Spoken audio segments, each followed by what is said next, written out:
आपका आकलन क्या है, इस बार बीजेपी आएगी सत्ता में, और अगर आती है तो कितनी सीट आप लोग आकलन कर रहे हैं कि कितनी सीट लगभग मिलेगी बीजेपी को?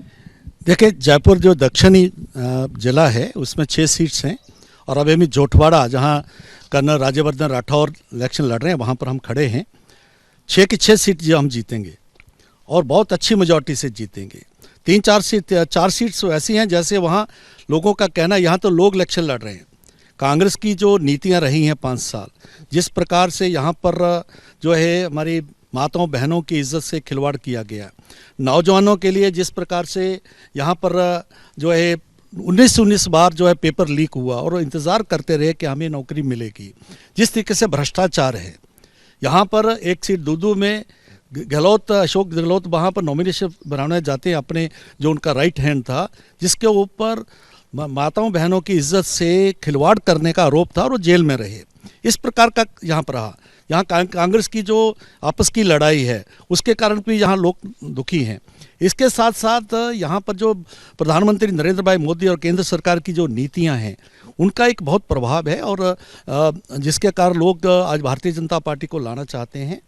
जहाँ 200 सीट्स हैं, 150 सीट को टच करेंगे, उससे ऊपर जाएंगे हम, इस प्रकार का माहौल। लेकिन निर्मल जी, इन दिनों कैंपेनिंग में पॉलिटिकल फेस ऑफ बहुत देखने को मिल रहा है। एक तरफ जहां पे प्रधानमंत्री ने सलाम किया कांग्रेस को और कहा कि दलित हैं, दलितों पर जो एट्रोसिटीज हुई हैं उसके अगेंस्ट में राजस्थान सरकार ने कोई काम नहीं किया। उन्होंने कहा अपीसमेंट पॉलिटिक्स करती है कांग्रेस। लेकिन वहीं दूसरी तरफ राहुल गांधी ने दौसा में कैंपेन के दौरान कहा भारत माता कौन है, क्योंकि हमने अक्सर देखा है कि बीजेपी के जितने शीर्ष नेतृत्व हैं या जितने नेता हैं भारत माता की चैंट के साथ अपने स्लोगन की और रैली की शुरुआत करते हैं। लेकिन राहुल गांधी का ये कहना कि भारत माता कौन है, इस पर क्या जवाब देंगे? देखो, यही तो ट्रेजेडी है भारत की। ऐसा परिवार जो यहाँ पर रूल करता रहा है, उनका जो राजकुमार है जिसको वो चाह रहे हैं कि वो यहाँ का प्रधानमंत्री बने, उसको भारत माता के बारे में पता नहीं है। भारत माता है 140 करोड़ भारतवासी, वो गरीब से लेके और पूरे भारतवासी, वो भारतवासी जो जम्मू कश्मीर में 42,000 जिन्होंने कुर्बानियाँ दी वहाँ पर इस कांग्रेस की कुरीतियों के कारण, 370 के कारण वहाँ अलगाववाद आया, उग्रवाद आया।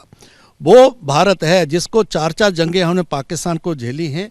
वो पाकिस्तान जिसको 1947 में जो है कांग्रेस ने स्वीकार किया, और जब ये कहा गया, गांधी जी ने कहा था कि कांग्रेस अगर पाकिस्तान बनेगा मेरी लाश पर बनेगा। 1946 में कैबिनेट मिशन आया, उसने पाकिस्तान के आइडिया को रिजेक्ट किया और 15 अगस्त 1947 को जो है पाकिस्तान बन गया। और उसके बाद 370 देके जिस प्रकार से एक और मजहबी राज्य जो है मुस्लिम स्टेट की उन्होंने नींव रखी।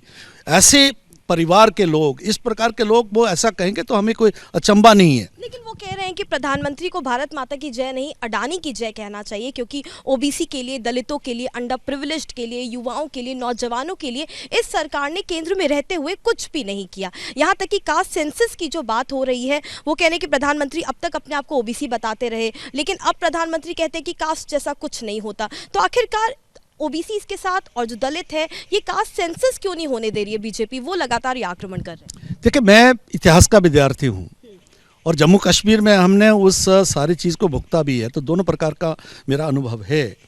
जो मुस्लिम लीग जो बात कहती थी मुस्लिम्स को लेके, और जिस प्रकार से उन्होंने जो है पाकिस्तान की एक प्रकार की नींव रखी कि हिंदू और मुस्लिम इकट्ठे नहीं रह सकते, उसी प्रकार की बात आज जो है जो कांग्रेस कर रही है।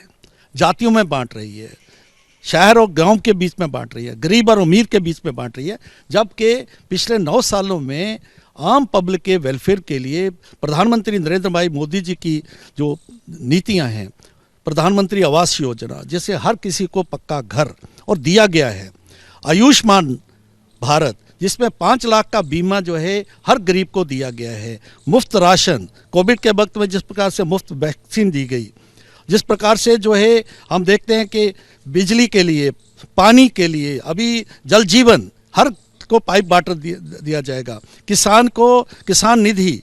उस कास्ट सेंसस होना चाहिए कि नहीं होना चाहिए निर्मल जी? क्योंकि हमने देखा है जो इंडिया अलायंस है वो लगातार कास्ट सेंसस की बात कर रहा है, राहुल गांधी कास्ट सेंसस की बात कर रहे हैं, बिहार में ऑलरेडी नीतीश कुमार ने कास्ट सेंसस कराया है। तो कास्ट सेंसस होना चाहिए कि नहीं होना चाहिए? वो कह रहे हैं कि जानना बहुत ज़रूरी है कि हमारे देश की पॉपुलेशन का अभी कितनी पॉपुलेशन बढ़ी हुई है, जानना बेहद ज़रूरी है। देखिए वो तो लगभग जो पुराना 1931 तक जो सेंसस था उसमें कास्ट के बेस पर होती थी। उसके बाद जो है अंग्रेज़ों के समय के बाद ही जो कास्ट लेवल का जो है सेंसस होगा, हाँ नहीं हुआ है, पहले भी नहीं सेंसस में नहीं हुआ है, लेकिन इकोनॉमिक सेंसस हुआ है, इकोनॉमिक के आधार पर सेंसस यहाँ पर जरूर हुआ है, जिसके आधार पर सारी नीतियाँ। देखिए ऐसा है कि जब आज पूरा हिंदू समाज जो सनातन है वो कास्ट को भूल चुका है। रोटी का जो है कोई जब हम रोटी खाते हैं, बाकी यहाँ के शादियों में भी होना चाहिए।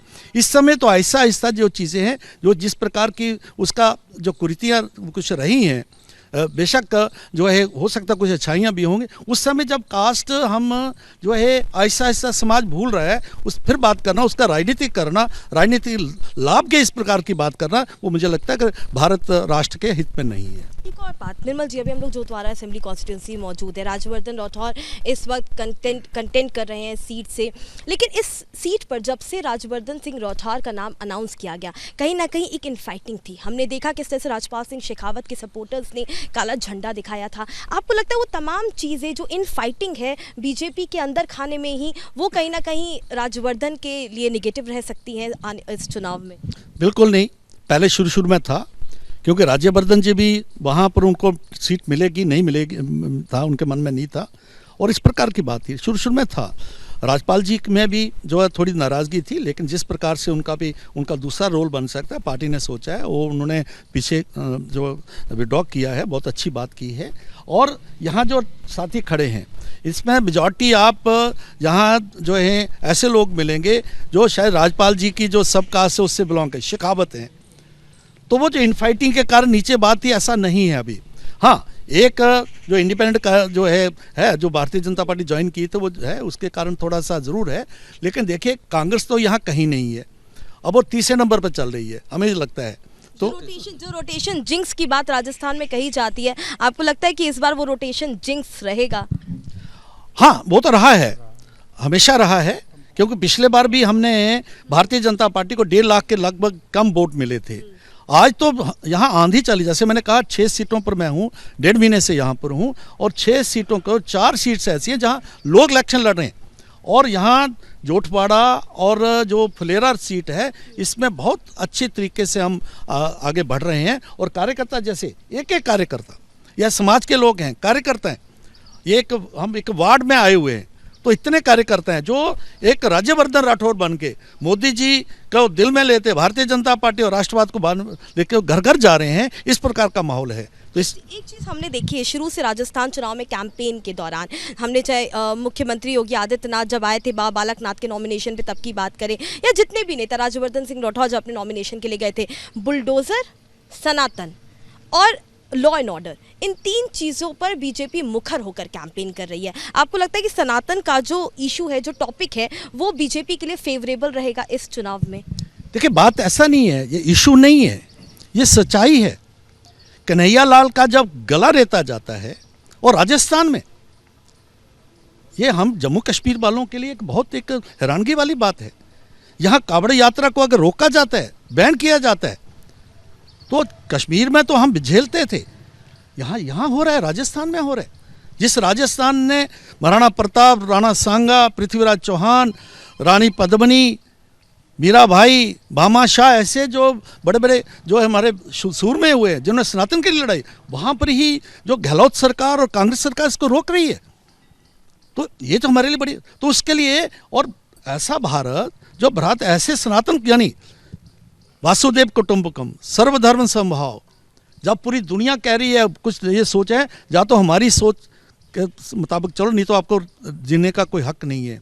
हम पाकिस्तान में देख रहे हैं, अफगानिस्तान में सीरिया में देख रहे हैं, आज जिस प्रकार से वहाँ पर हमने देखा, जो है फिलिस्तीन में देखा, हमस का क्या करे, इस प्रकार की सोच, उसमें एकमात्र सनातन है जो कहता है कि आओ सर्वधर्म समभाव, वासुदेव कुटुंबकम। आज बेशक महबूबा जी जो है गाली 100 गाली निकालती है महबूबा मुफ्ती, लेकिन आज वो भी कह रहे हैं मोदी जी वहाँ पर जो जंग रखवाओ और किसी तरीके से है उनके लोगों को बचाओ, इस प्रकार की बात। तो ये मुद्दे आप लोग के फेवर में रहेंगे, क्योंकि अशोक गहलोत तो सिर्फ अपने स्कीम की बात कर रहे हैं, वो गैस सब्सिडी की बात कर रहे हैं जो महिलाओं को दी गई, वो पेंशन की बात कर रहे हैं जो और खास करके वो जो ईडब्ल्यूएस कैटेगरी है उसके लिए जो गहलोत सरकार ने किया उसकी बातें कर रहे हैं, वो अपनी स्कीम की बात कर रहे हैं। आपको लगता है कि ये जो तमाम इशू है जो आपने गिनवाए हैं ये बीजेपी के लिए फेवरेबल रहेंगे? देखिए, डेवलपमेंट, हम जो बीजेपी जो है चुनाव डेवलपमेंट पर लड़ रही है। प्रधानमंत्री नरेंद्र भाई मोदी जी ने जो 9 साल के लिए गरीब के लिए उस पर लिए, जिसको मैंने काफ़ी अच्छी तरह एक्सप्लेन किया है। आने वाले वक्त में जो बीजेपी क्या करेगी, हमारा वो संकल्प पत्र आ गया है, वो आधार रहेगा। 5 साल इन्होंने क्या किए लोग जानते हैं, किसानों के साथ क्या किया, बाकी गरीबों के साथ क्या किया। और वो जो गहलोत साहब हैं वो अकेले अपने चेहरे पर इलेक्शन लड़े, कभी हमें सोनिया जी का, राहुल का, उनका क्यों फोटो नहीं उनके लगा रहे। एक आखिरी सवाल, वसुंधरा अगर बीजेपी सत्ता में आती है तो वसुंधरा राजे सिंधिया बैटन जो है वो किसी युवा लीडर को शिफ्ट करेंगी, ट्रांसफ़र करेंगी, क्योंकि चर्चाएं हो रही हैं कि राज्यवर्धन सिंह राठौर एक प्रबल नाम है, दिया कुमारी का नाम भी आ रहा है। तो राजस्थान का मुख्यमंत्री कौन हो सकता है अगर बीजेपी सत्ता में आती है? तो देखिए, जो पार्लियामेंट्री डेमोक्रेसी है उसमें लोकतांत्रिक व्यवस्था है, वो तो जो चुन के आएंगे वो उस पर लीडर चुनेंगे। लेकिन प्रैक्टिकली क्या होता है, वो जो एमएलएज रहते हैं और केंद्र के नेतृत्व मिलके ही फैसला करेगा, और उसी तरीके से भारतीय जनता पार्टी आगे बढ़ रही है। तो लेकिन आप उम्मीद कर रहे हैं कि राज्यवर्धन सिंह राठौर एक प्रबल चेहरा हो सकते हैं? देखिए, वो बड़े नेता हैं, सीएम की रेस में तो है ना? नहीं, उन्होंने कभी नहीं कहा, लेकिन उन्होंने डिनाई भी नहीं किया आज तक। लेकिन उन्होंने कहा नहीं है। ये तो मैंने कहा जो एमएलए चुन के आएंगे और जिस प्रकार से केंद्र नेतृत्व जो तय करेगा उसको मिलके राज्यवर्धन राठौर रिस्पॉन्सिबिलिटी दी जाएगी तो आपको लगता है कि बहुत अच्छे से रिस्पॉन्सिबिलिटी अपनी निभाएंगे? जो एक जाट वर्सेस राजपूत का इशू बहुत लंबे समय से देखने को मिला है राजस्थान में, वो कहीं ना कहीं कम होगा अगर उनको सीएम बनाया जाएगा तो, या फिर वैसे ही रहेगा? देखिए, बहुत से जाट नेता, बहुत से जाट जो है समाज भारतीय जनता पार्टी के साथ है, वो सारी जात वगैरह बरादरी से ऊपर उठ के कुछ परसेंटेज हर जगह रहती है, उस हिसाब से तो आप कह सकती हैं। लेकिन पक्के तौर पर मतलब एक वो बड़े जो है अच्छे नेता हैं, उनमें क्षमता है, केंद्र जो है मिनिस्टर रहे हैं, तो डेफिनेटली पार्टी जो है उनकी क्षमताओं का सदुपयोग करेगी, अच्छा उपयोग करेगी। उनकी सीट पे इतने दिनों से कैंपेन कर रहे हैं, तो आप वाउच कर रहे हैं राज्यवर्धन सिंह राठौर के सीएम बनने के लिए? मैं राज्यवर्धन राठौर जो हैं वो एमएलए बने, थंपिंग मेजॉरिटी से जीते, और कांग्रेस को हम जो है धूल चटाएं इसमें लगे हुए हैं। सीट बता दीजिए, 200 में से कितनी उम्मीद करिए बीजेपी इस बार? 2018 में तो 73 आई थी, इस बार कितनी उम्मीद कर रही है? 150 से ऊपर जाएंगे। 170। भारत माता की जय।